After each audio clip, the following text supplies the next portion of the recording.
Okay, I'm going to demonstrate the usages and a couple of the commands in SAFS.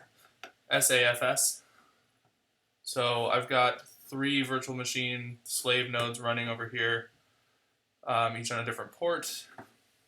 And I'm going to run the master node from the console in IntelliJ.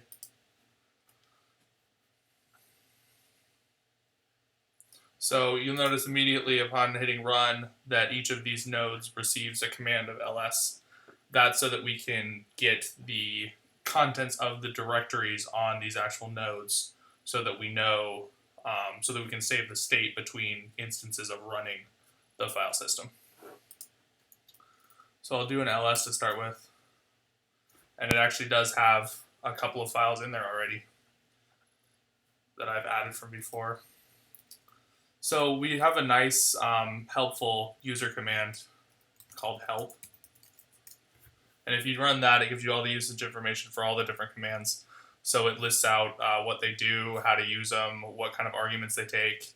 And then if they take a dash command argument, which is like /r or /l, couple more, that each of those kind of make the command behave a little bit differently, which I'll talk about later.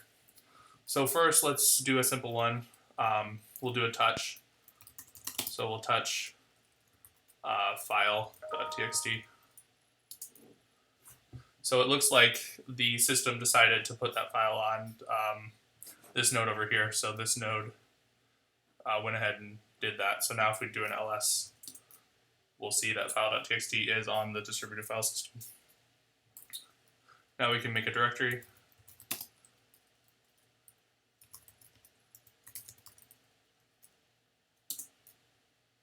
That also got sent to 4001.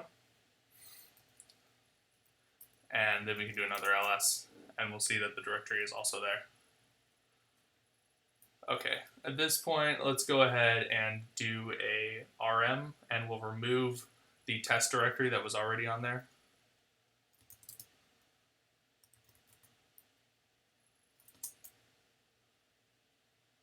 So it looks like that directory was stored over here. Actually, certain files that were stored on across multiple machines, so they both got the command sent to them to remove it, so they will no longer have it. So now if we do an ls, we see that that test directory is no longer there. So we can actually now show the cp command in a couple different ways. The standard within file system cp will be cp directory to new dir.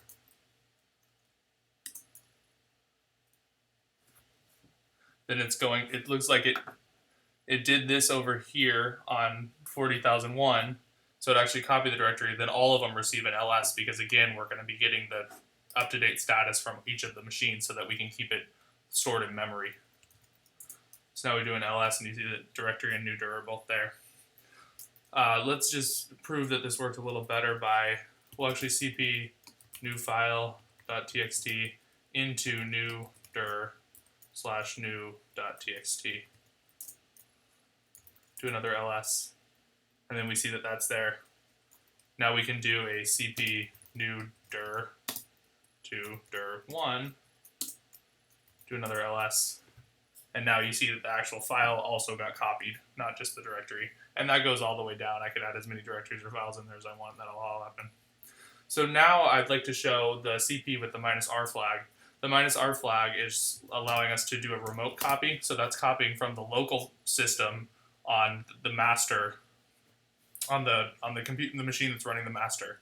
So it's going to copy a file, directory, whatever from there and put it onto the distributed file system. So I have a directory called test here.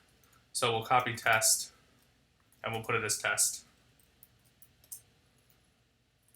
Lots of stuff happened over there. I'll do an ls, and now we'll see that test is over here, and all these files, including the ones that actually add text in them, are all going to be on the inside of the distributed file system now. Okay, so now let's do an mv. So let's say I want to change the name of the test directory. I'll mv test to prod. And now it's called prod. I can also do an mv prod /t to prod/s. And now that inner directory there is modified. Okay, let's do a help again.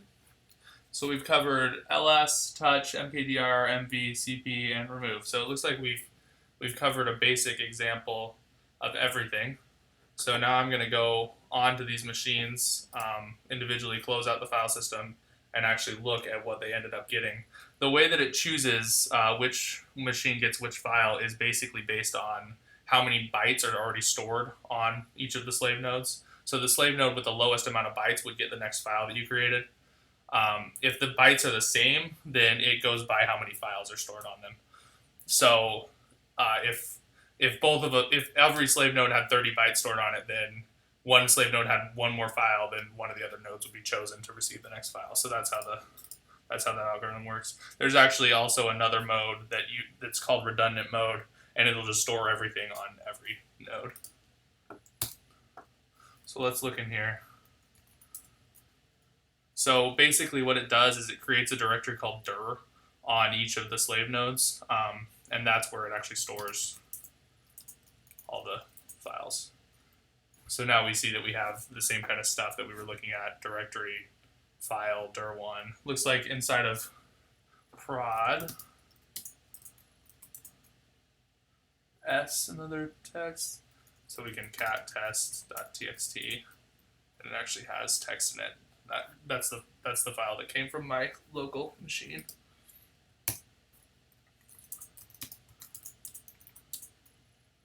So it looks like this one got some different files. So it got new file.txt inside of this one. And it got dir1 with new.txt.